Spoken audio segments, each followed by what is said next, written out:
사사기 7장 1절부터 14절까지 말씀을 보겠습니다.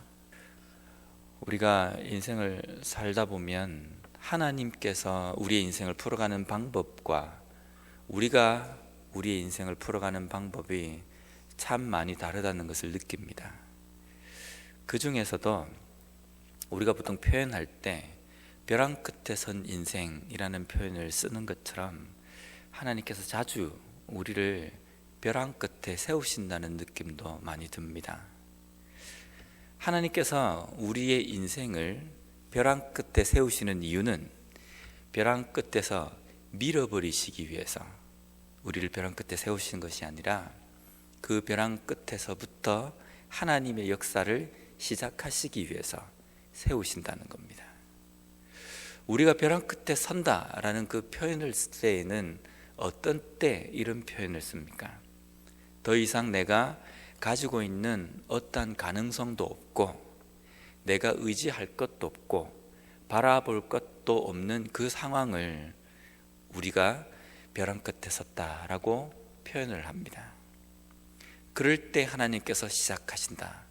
근데 왜 하나님께서 그렇게 벼랑 끝에까지 우리를 세우셔서 그때부터 시작하시는가라는 겁니다.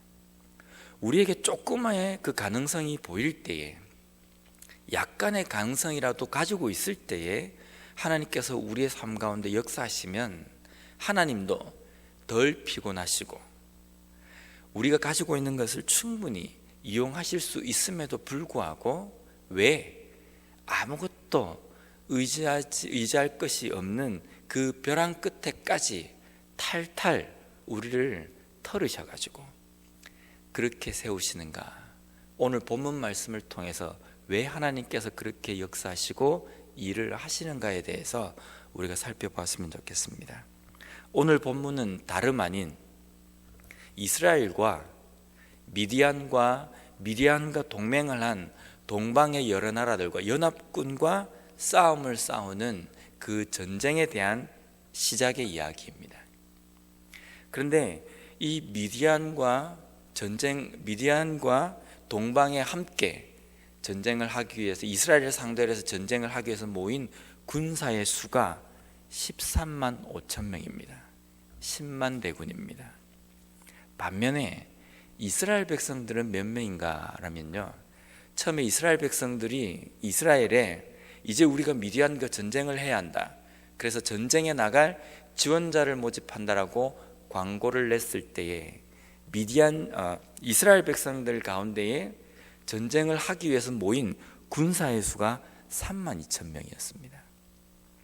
13만 5천 명과 3만 2천 명, 싸움이 되겠습니까? 적어도 이스라엘의 군인 한 명당 미디안 연합군 4명을 감당을 해야 합니다. 4대 1의 경쟁률입니다. 그러한 싸움을 싸워야 된다는 겁니다.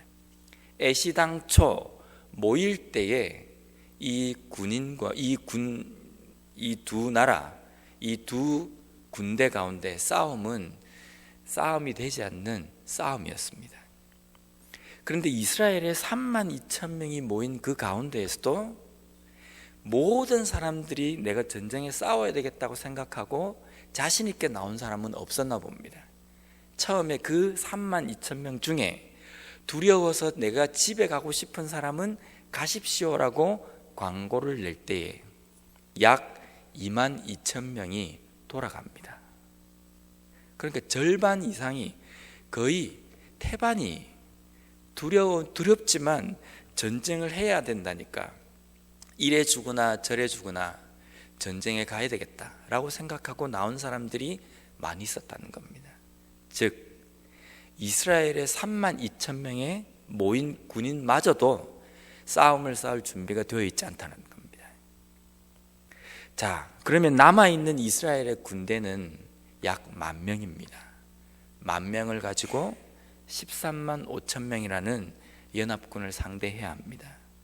전쟁이 되겠습니까? 되지 않습니다. 이 정도 되면 하나님께서 일을 시작하시면 되는 겁니다. 우리가 생각할 땐 그렇습니다. 적어도 10,000명, 이것도 아닌데 이것도 너무 적지만 그나마 남아있는, 전쟁을 싸우겠다라고 자발적으로 남아있는 사람, 이 사람마저라도 데리고 싸움을 싸워야 뭔가 조금의 가능성이 보이겠지만, 하나님께서는 오늘 2절 말씀에 보면 이렇게 말씀하십니다. 너를 따르는 백성이 너무 많은즉 내가 그들의 손에 미디안 사람을 넘겨주지 아니하리니 이는 이스라엘이 나를 거슬러 스스로 자랑하기를 내 손이 나를 구원하였다 할까 함이니라. 너무 많다는 겁니다. 10,000명도 많다는 겁니다. 그래서 결국은 하나님께서 몇 명까지 줄이시냐면 300명만 남기십니다. 그 300명이 우리가 잘 알고 있는 기드온과 300용사입니다. 300명과 13만 5천 명, 싸움이 되겠습니까? 되지 않습니다. 아무리 남아있는 이 300명이 날고 긴다 하더라도 애시당초 이 싸움은 싸움이 되지 않는다는 겁니다. 하나님께서 남긴 300명은 군인이라고 이야기하기보다는 그냥 군대라는 이름만을 가지고 있는 한 무리에 불과합니다.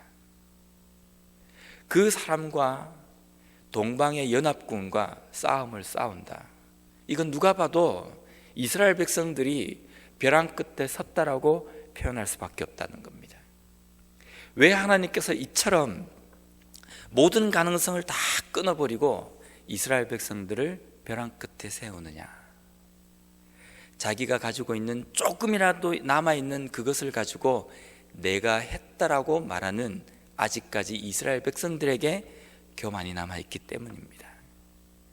조금의 가능성, 그 가능성으로 자기들이 뭔가를 할 수 없음에도 불구하고 하나님께서 도와주셔서 그 일을 역전시키고 난 뒤에도 그 조그만 것 가지고도 자기들이 했다라고 말할 충분한 교만이 남아있기 때문에, 이스라엘 가운데 그 교만이 있기 때문에 하나님께서는 그 모든 가능성까지도 다 끊어버리셨다는 겁니다. 그래서 이스라엘 백성들을 벼랑 끝까지 모르십니다. 아마 이스라엘 백성들 마음 가운데에는 이제 우리는 전쟁을 못한다, 300명 가지고 무엇을 하겠느냐. 인도해야 될 기드온 역시도 분명 하나님께서 약속을 주시고 싸움을 싸울 때에 승리를 주시겠다라고 나에게 어떤 확신을 주셨음에도 불구하고 300명은 너무 심하지 않느냐. 차라리 나 혼자 가서 하라고 하지 300명을 왜 남겨두셨는가. 아마 이런 부정적인 생각도 할 수 있는 그런 상황이었을 겁니다. 그런데 하나님께서는 이 300명을 가지고 일을 시작하십니다. 우리가 잘 알듯이 이 미디안의 13만 5천 명이라는 대군을 300명을 가지고 창 한 번 쓰지 않고 이기게 하셨다는 겁니다. 오늘날 우리가 우리의 삶에서 하나님께서 나를 막다른 골목에 나를 몰아넣으셨다, 나를 벼랑 끝에 세우셨다, 그렇게 표현하는 우리의 인생의 위기의 순간들이 있습니다. 근데 그 위기의 순간이 가만히 살펴보면요, 하나님이 일하시는 이제 막 출발하는 출발선상이 된다는 겁니다. 근데 하나님께서 나에게 조금의 가능성이 남아있을 때 그 일을 하지 않으시고 나에게 더 이상 아무것도 남지 않은 빈손이 되는 그 벼랑 끝까지, 막다른 골목까지 우리를 몰아넣으시는 이유는 너무 많기 때문입니다. 아직도 내가 자만하고 교만할 가능성이 내 속에 남아있기 때문입니다. 아직까지 우리는 우리의 삶에 내가 자랑할 것이 많이 남았기 때문입니다. 때때는 우리의 삶에서 은혜를 나누라고 하면요, 이런 이야기를 자주 합니다. 하나님께서 우리에게 은혜를 주셔서 나에게 이것도 해주시고 저것도 해주셨다라고 표현을 합니다. 그런데 시간이 조금 지나면 어떻게 됩니까? 지금까지 내 인생 가운데 여기까지 올 수 있었던 것이 하나님의 은혜라고 순간순간 고백은 했지만 전반적으로 우리가 우리의 인생을 평가할 때는요, 내가 주인공이 되어 있다는 겁니다. 내가 지금까지 고생했고 내가 지금까지 이 조그만 가능성 가운데 내가 열심히 노력했기 때문에 이런 결과를 얻을 수 있었다. 가만히 보면 우리의 인생의 주인공이 내가 되어 있다는 겁니다. 그 위기의 순간, 그 가능성도 보이지 않는 그 순간에는 하나님 어떻게 하면 좋습니까? 하나님 나에게 힘을 주십시오. 이것을 견뎌낼 수 있도록 하나님 저를 붙들어 주십시오. 이렇게 기도하고 그 순간순간을 겨우겨우 넘어갔음에도 나중에 결과론적으로 지금 와서 우리가 평가할 때에 내 인생 전반적으로 그 일이 있을 수 있었던 것은 나의 노력이고 내가 고생을 많이 했기 때문에 그렇게 되었다, 이렇게 되었다라고 표현한다는 겁니다. 하나님의 은혜는 어디 갔습니까? 하나님의 은혜는 내가 가지고 있는 그 가능성을 가지고 내 인생을 살아가면서 하나님께서 옵션으로 나에게 조금 도와주셔서 내가 이렇게 되었다는, 결론적으로 보면 그렇다는 겁니다. 제 인생도 마찬가지입니다. 비록 짧은 인생이지만요, 저도 간간히 벼랑 끝에 선 경험도 있습니다.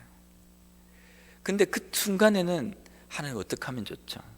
도무지 바로 한 치 앞도 보이지 않고 뭘 어떻게 해야 될지 아무것도 생각이 나지 않습니다.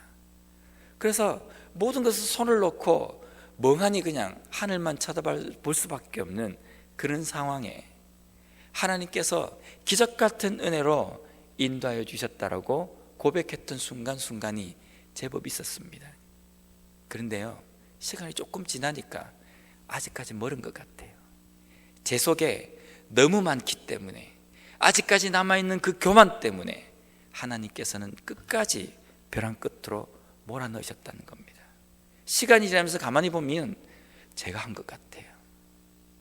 그래도 저에게 뭔가 있었기 때문에 이렇게 할 수 있었다라고 내 인생을 이야기할 때, 다른 사람들에게 자랑할 때에 자꾸만 내 인생 가운데 역사하신 하나님을 자랑하기보다는 그 인생 역경을 내가 어떻게 잘 견뎌왔는지, 내가 내 인생의 주인공이 되며 그것을 마치 무용담처럼 사람들에게 늘어놓는다는 겁니다. 얼마나 교만합니까? 마치 이스라엘 백성들처럼 말입니다. 이스라엘 백성들은 3만 2천 명을 가지고 13만 5천 명을 감당하라고 할 때에도 애시당초 싸움이 되지 않음에도 불구하고 그들에게 남아있는 그 교만은요, 그 전쟁, 해보지도 못할 전쟁을 이기게 했음에도 불구하고 하나님보다는 자신들이 했다라고 말할 정도로 교만한 백성이었다는 겁니다. 이스라엘 백성뿐만 아니라 인간인 우리 모두가 그렇다는 겁니다. 나에게 남아있는 교만이 있을 때에 하나님께서는 그 교만이 완전히 사라질 때까지 벼랑 끝으로 몰아넣으신다는 겁니다. 내 인생이 때때로 벼랑 끝에 설 때가 있습니다. 내가 이제는 더 이상 갈 데도 없고 벼랑 너머로 뛰어내릴 일밖에 남아있지 않다. 그렇지 않습니다. 우리가 벼랑 끝에 서 있는 이유는 내가 벼랑으로 떨어져야지만이 내 인생의 문제가 해결되기 때문에 거기에 서 있는 것이 아니라 거기에 세워서 거기서부터 하나님의 일을 시작하시기 위해서 하나님께서 거기까지 인도하신 겁니다. 왜 거기까지 인도할 수밖에 없느냐면 아직까지 나에게 사라지지 않은 교만 때문입니다. 아직까지 나에게 3만 2천 명이 남아있고 10,000명이 남아있기 때문에 하나님께서 우리의 가능성을 완전히 배제하시고 하나님께서 하셨다라는 그 고백을 할 수밖에 없도록 상황을 만드시기 위해서 막다른 골목, 벼랑 끝으로 우리를 몰아넣으신다는 겁니다. 지금 현재 내 인생의 벼랑 끝이라고 생각하십니까? 내 인생의 막다른 골목이라고 생각하십니까? 그때부터가 하나님의 역사의 시작의 시점입니다. 내가 왜 거기에 서 있느냐면 아직까지 내 속에 사라져야 할, 포기되어야 할 교만이 남아있기 때문입니다. 오늘 이 아침에 이스라엘에게 남아있던 그 가능성마저 다 털으시고 하나님께서 이스라엘을 그 막다른 골목에 세우시고 거기서부터 역사하신 것처럼 우리의 인생 가운데 포기해야 할 교만, 깎아내야 할 교만들을 온전히 하나님 앞에 내려놓음으로 말미암아 벼랑 끝에서 시작하시는 하나님의 역사하심을 경험하고 그것을 위해서 기도하는 이 아침이 되시길 바랍니다.